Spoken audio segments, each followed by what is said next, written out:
오랜만에 유튜브 방송을 하게 되는 것 같습니다. 지난 금, 토, 일 연속해서 한시 백일장을 다녀왔습니다. 그저 한시 백일장에 참여해서 여러 선생님들과 정담도 나누고 인사도 드리고 저는 시를 잘 못해가지고 그렇게 놀러 다닙니다. 문경 또 부산 또 여튼 한 3일 동안 다녀왔는데요. 가작은 한두 개 받았습니다. 그 참석을 한 분 중에 제 유튜브 방송을 아시고 왜 방송을 하지 않느냐 이런 말씀을 하셔서 다시 오랜만에 유튜브 방송을 찾게 됐습니다. 그래도 제가 하는 방송을 보고 재미있게 봤다는 분들이 있어서 제가 생각하는 부분들 있으면 앞으로라도 자주 한 번씩 올리도록 그렇게 하겠습니다. 오늘 말씀드릴 것은 우리나라의 그 옛 풍습들, 특히 재래의식이나 그 다음에 흔히 이야기하는 성도, 한문책을 읽는 것, 그 다음에 또 큰 행사에 가면은 집내가 창을 하는 것, 이런 것들이 차츰차츰 사라짐과 동시에 또 아마 명확하게 누가 그것을 이렇게 해야 된다고 가르쳐 주시는 분이 없으니 자꾸 선배들이 조금 털내게 하면은 또 그 뒤에 그거 보고 또 하는 사람이 털내게 해가지고 좀 이상하게 이렇게 털내게 하시는 분들도 좀 있고 이래서 이걸 이론적으로 정확하게 기록을 해가지고 여기에는 어떤 글자는 길게 읽고 또 어떨 때는 짧게 읽으며 또 어디에서 글자를 띄워 읽어야 된다 이런 부분들을 명확하게 이론적으로 좀 정립을 해주면 성독을 하시는 분들도 대략 보시면은 잘하는 선생님들의 소리를 듣고 이제 자기도 따라 하게 되고 이러는데, 그렇게 해도 조금씩 이렇게 간혹 가다 보면은 말이 안 된다, 거슬린다 이런 부분들이 많이 나옵니다. 그래서 이론적으로도 책에 정립되어 있는 부분도 없고 해서 제가 생각하는 부분들을 이렇게 조금 한 20-30장 정립을 해가지고 간단하게 프린트를 해가지고 관련되는 분들한테 좀 나눠줄까 이런 생각을 하고 있습니다. 그래서 우리가 통상적으로 이런 독이나 성독이나 장이나 홀기를 읽거나 이런 부분들도 다 사실은 보면 참 어떻게 보면은 원칙이나 규정이 내재해 있는데 그걸 이제 설명해 주지 않으니까 그걸 원칙이 없이 그냥 이래 해도 되고 저래 해도 되고 하는 것이 아니고 원칙이나 기준이 다 묵시적으로 내재해 있는데 그걸 이제 몰라서 그렇다 이런 생각이 듭니다. 그래서 어떻게든 간에 제가 이렇게 제가 생각하는 게 꼭 다 맞다 하는 이야기는 아니지만 이렇게라도 해가지고 이런 부분은 이렇게 정립해야 된다 하는 것을 제가 표현할 수밖에 없습니다. 그래서 혹시 제가 지금 오늘 설명하는 중에 만약에 아주 잘못 알고 있다 이렇게 판단이 되시면은 저한테 연락을 주시면은 제가 수정을 하고 그렇게 하도록 그렇게 하겠습니다. 몇 주 전에 제가 경주 양교에서 창호를 시합하는 거 그렇게 집내죠. 그러니까 행사를 할 때 집내를 하는 구령을 하는 것을 대회가 있어가지고 제가 처음 한번 다녀왔습니다. 근데 목소리도 좋지도 않은데 어떻게 해가지고 제가 2등을 했습니다. 2등 그렇게 해서 다른 분들이 또 그렇게 하다 보니까 저한테 조금 질문을 하시는 분도 있고, 그래서 창홀에 대한 이야기부터 조금 이 전체 성독이라 이런 걸 다 지금 이야기하려면은 너무 길어서 한목에 다 하지는 못하겠고요. 질문을 해주시면 제가 아는 데까지 답변을 해드리겠습니다. 창홀뿐만 아니고 우리가 군에서 제시훈련이나 이런 모든 부분도 고령에는 예령과 동령이 있습니다. 예를 들어서 열중샷 하면 열중은 예령이 되겠죠. 결국 말해서 행동을 할 준비를 하라 그런 이야기고, 그 다음에 샷 하는 것은 동령이 됩니다. 그럼 행동을 일제히 딱 하도록 그렇게 하는, 그래서 통상적으로 제식훈련에서 하는 동령은 짧게 합니다. 보통 예령과 동령 사이에는 사모 간의 시간차를 두고 부대 차렷 이렇게 이야기하는 것처럼 사모 간의 군령을 두고 하는데, 군에 제식훈련 잘 아시는 분은 알겠지만 우로박 하는 거는 5간의 고령을 둡니다. 우로밭 이렇게 하잖아요. 하여튼 그렇게 고령을 하는 것은 참여자들이 이렇게 좀 행동을 통일할 수 있도록 그렇게 하는 것이기 때문에 다른 사람이 듣고 빨리 알아듣고 그 다음에 또 진행되는 과정을 이렇게 집례자는 보면서 행동하시는 참여자들을 행동이 통일되도록 그렇게 하는 게 좋겠습니다. 근데 지금 우리가 창홀은 아까 이야기한 것처럼 동령을 짧게 끊어서 읽는 것이 아니고 위험 있게 좀 길게 읽어야 됩니다. 그래서 만약에 알자 진 흥관 지자 고예필 이렇게 끝에는 조금 위험 있게 쭉 뽑아가지고 행동을 하도록 그렇게 읽는 게 원칙이라고 생각을 합니다. 그 다음에 이제 우리가 글자를 예를 들어가 알자, 헌관 이렇게 읽을 때 이 글자가 우리가 다 아시는, 특히 한시 하시는 분들은 잘 아실 줄 아는데 평책이 있으니까 말을 문장을 이제 예를 들어 가지고 정확하게 평책에 맞도록 해야 되겠죠. 예를 들어서 3은 1, 2, 3의 3은 평이니까 삼상향 이렇게 이야기해야 되는데 삼상향 이렇게 이야기, 이렇게 이야기 발음을 하시면은 안 됩니다. 또 선생도 무슨 선생 하면 되는, 선생이라고 발음해야지 무슨 선생 이렇게 하는 거는 우리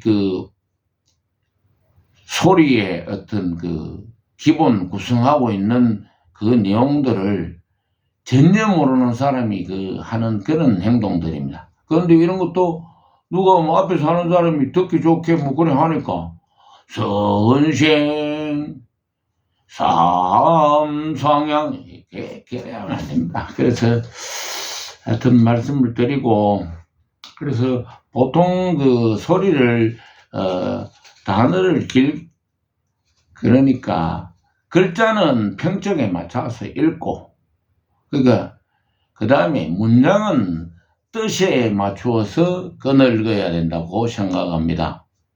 아까 말씀드렸듯이 헌관지자, 헌관의 자축에 이렇게 되면 헌관지자 이렇게 해야 되는데 헌관지자 이컴 아버지 가방에 들어가는 거하고 뭐 똑같은 이야기가 되겠죠. 그래서 문장은 뜻에 따라서 끊어 읽어야 됩니다. 그래서 아마 지금 조금 전에 글자를 어떤 글자는 그럼 길게 읽어야 되고 어떤 글자는 짧게 읽어야 되고 나는 잘 모르는데 이렇게 이야기하시면은 억편을 우리가 통상적으로 찾을 때 글자의 뜻만 노상 찾는데 글자의 뜻 옆에 보면 그 소리의 어떤 그 부수나 기호가 다 있습니다. 우리가 보면은 지금 억편을 찾을 때 그러니까 형상의 부수 앞에 보면 뭐 흑토부 뭐 날일부 뭐 이런 식으로 부수를 보면 지금 억편에 나와 있는 게 223개 정도가 나와 있습니다. 그런데 성조의 부수, 소리의 부수는 통상 지금까지 한문의 소리의 부수는 106개로 나눠져 있습니다. 평성이 30자, 30 그러니까 30종 그렇죠. 그 다음에 척성이 76종 그러니까 부수가 그래서 106부가 있습니다. 그래서 거기에 보면 다 하나하나 뭐 평성에 무슨 뭐 동부다 뭐 강부다 이렇게 다 그렇게 표기가 되어 있습니다. 그래서 우리가 통상적으로 맨날 글자의 뜻만 찾았기 때문에 찾는 방법이라 이런 거 언제든지 모르시면은 질문을 하면은 이 소리는 짧게 읽어야 된다 뭐 길게 읽어야 된다 뭐 그런 걸 찾을 수 있도록 가르쳐 주면 그럼 집에서 자기가 이 소리는 길게 읽어야 되는지 억편 한번 찾아보면 그 다음에 읽을 때 뭐 남이 길다 짧다 할 거 뭐 있겠습니까? 자기 찾아보고 읽으면 되지.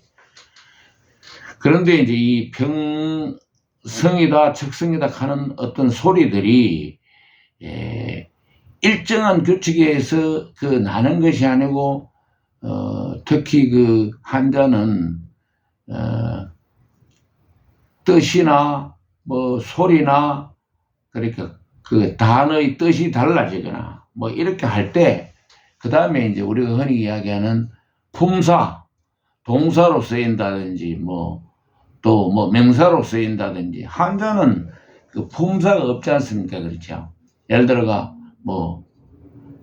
공부라고 그대로 설명을 해도 되고 공부한다라고 설명을 해도 되는 것이죠. 그러면 생각한다라고도 말할 수 있고 무슨 생각이다, 고향 생각이다, 고향을 생각한다 이렇게 똑같은 글자로 우리말로 해석을 하자면 그렇게 바뀔 수 있기 때문에 중국 글자는 한문은 품사가 없습니다.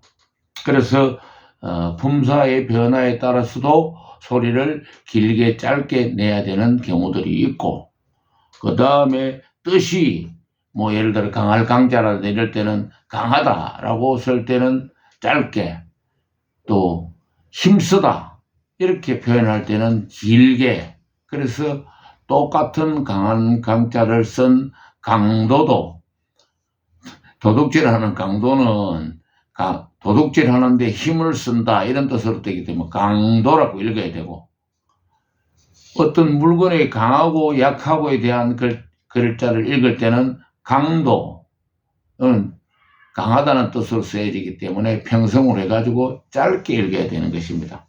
그 외에도 우리가 흔히 이야기하는 긴장자라든지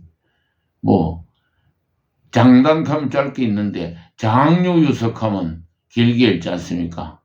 그러니까 길다는 뜻이 되면은 평성이 되는 것이고 어른이다 이렇게 이야기할 때는 척성이 되는 것이죠. 그렇게 몸사에 따라서 또 뜻에 따라서 그 다음에 우리가 흔히 이야기할 때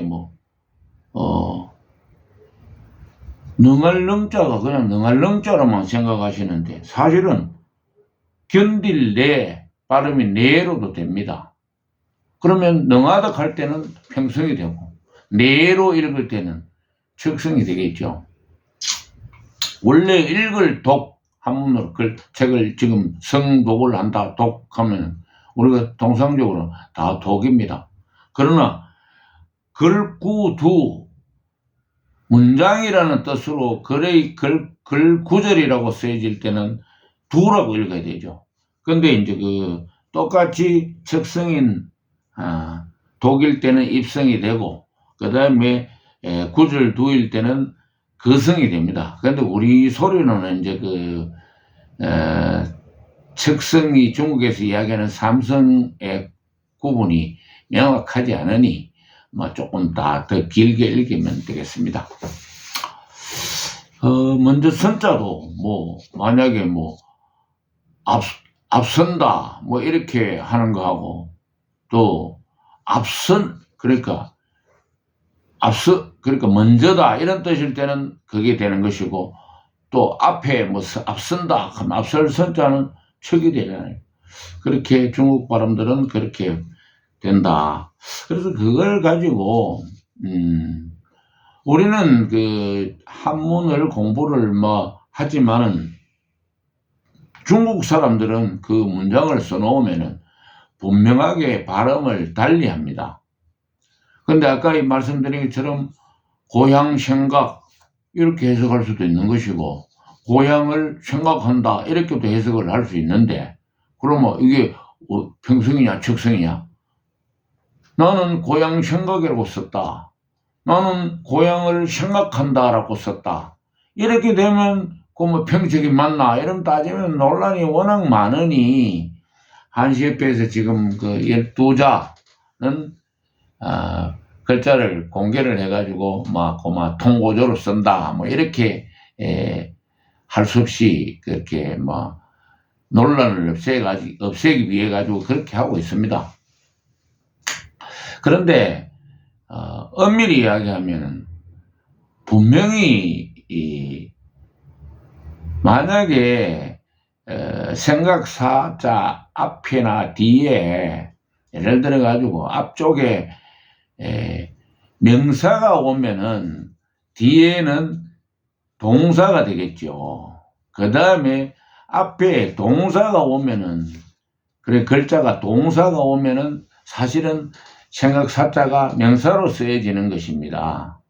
그래서 명확하게 사실은 구분을 할 수도 있는데도 하도 논란이 많으니 그렇게 통고조로 사용하고 있는 것으로 그래 알고 있습니다.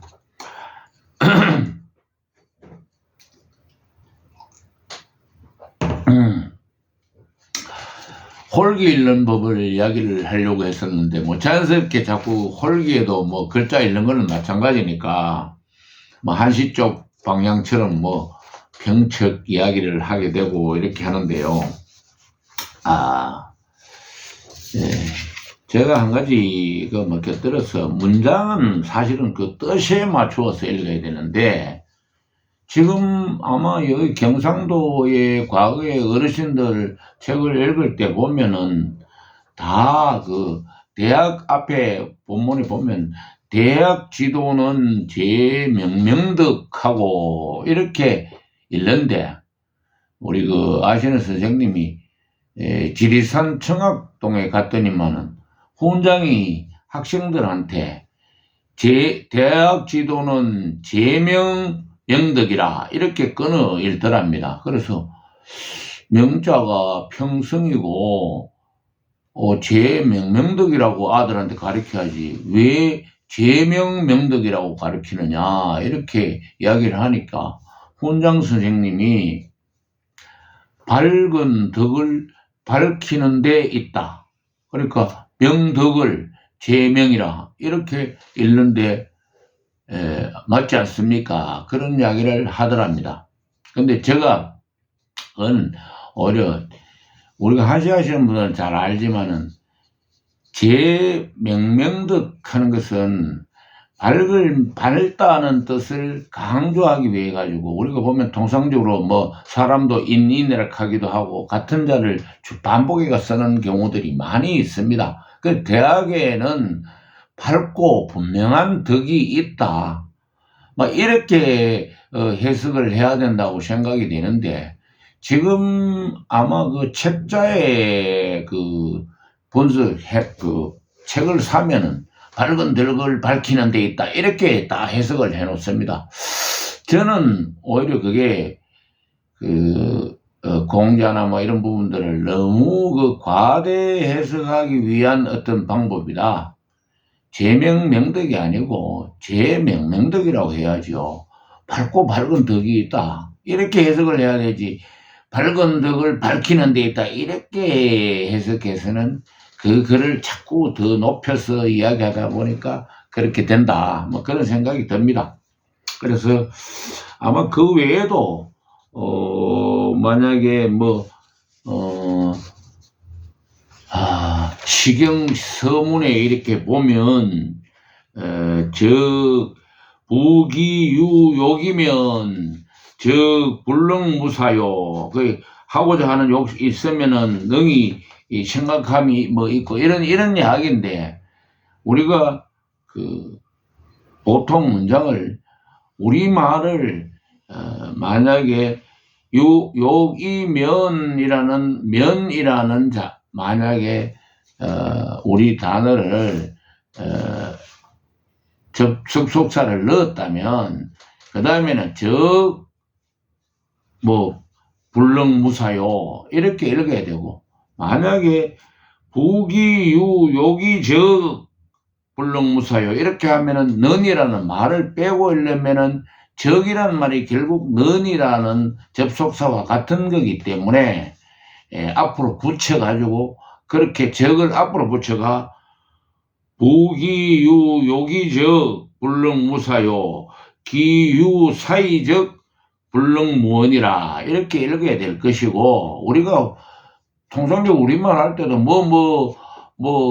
이면 적 뭐뭐다 이렇게도 이야기하고 인적 뭐뭐다 이렇게도 이야기하는 것입니다. 그래서 글자를 적을 따로 띄우고 읽을 수도 있고 또 앞으로 붙여서 인적 뭐뭐다 이렇게 읽을 수도 있는 것입니다. 그럼 그 해석을 어떻게 하느냐 또는 읽는 사람에 따라서 그렇게 읽을 수 있는 것입니다. 그래서 글을 읽거나 소리 내는 부분을 여기에서 한목에 다 말씀드릴 수는 없고, 여튼 여러 가지 한문 자체를 우리말로 변환하는 데 있어서 사실은 한시를 하시는 분들은 밑에 해석 부분을 써보려면은 한자를 우리말로 해석하기가 어려운 부분들이 많이 있는 것처럼 지금 아까 이야기처럼 글씨를 써놔놓고도 해석하는 데 따라서 조금씩 달라지는 부분들이 많이 있습니다. 그래서 그런 부분이 또 이 한시의 멋이 아닌가 이런 생각도 하고 그렇습니다. 그래서 결론적으로 말하면 행사에 창호를 하는 집례를 하는 사람은 참례해서 절을 하고 행사를 참례자에게 자기가 말하는 것이 어떻게 하는 구령이라는 것을 명확하게 전달할 수 있는 게 더 중요한 것입니다. 글자를 어디 띄어 읽고 어디 붙여 읽고 이런 게 중요한 게 아니고, 물론 소리를 정확하게 내면은 명확하게 전달이 되죠. 그래서 말을 아까처럼 아버지 가방에 들어간다 이렇게 해서는 안 되는 거죠. 그래서 그 외에는 적합한 조사나 수사를 조금 활용을 하더라도 다른 사람이 정확하게 알아들을 수 있도록 그렇게 해야 되고, 한 가지 덧붙여서 말씀을 드린다면 통상적으로 집례는 자기는 사실 절을 하거나 이렇게 할 때 행위를 하지 않기 때문에 제일 먼저 들어가서 선치절을 해야죠. 그렇게 결국은 처음 그 강신례나 하고 난 후에 참신례는 모두가 한목이 절할 때 집례는 절하지 않잖아요. 구령을 하면서 전체 행사를 하고 있는 사람을 보면서 행동을 통일할 수 있게 잘 그 구령을 해야 되죠. 그럼 마치고 마지막에 우리가 그 사신례, 신과 헤어지는 사신례를 할 때도 다 전체가 절을 할 때 집례는 하지 않잖아요. 그렇기 때문에 집례는 먼저 자기가 혼자 먼저 절을 하고 행사가 다 끝나고 난 후에도 마지막으로 자기는 사신례를 하고 해야 된다. 통상적으로 하면 어떨 때는 보면은 처음에 들어갈 때 선치 절언을 하는데 끝에는 빠져먹는 경우들이 많이 있습니다. 그래서 뭐 그 외에도 뭐 한 2, 30장 정도 되기 때문에 지금 그냥 제가 생각하는 한두 장 가지고 이래라도 뭐 누구한테 그 내가 생각하는 부분은 이렇다 하는 거를 이야기하고 싶어서 말씀을 올리고 또 뭐 정확하게 말했는지도 모르겠습니다만 이 글을 보고 이 유튜브 방송을 보고 참 저를 또 좋아하시고 왜 방송을 안 해주느냐 이런 이야기까지 하시니까 하여튼 그 뒷부분도 뭐 상당한 시간을 가지고 이야기를 해야 될 것 같은데 오늘은 하여튼 이만 줄이겠습니다. 그래서 아마 제 전화번호 뭐 아시는 분들은 웬만하면 다 아시는데 저는 구미에 있는 신동필이고요. 3504-9178 물론 앞에 010이 있습니다. 혹시라도 조금 나시면은 저한테 전화하면 제가 아는 데까지 답변해 드리겠습니다. 오늘은 이만 줄이겠습니다. 감사합니다.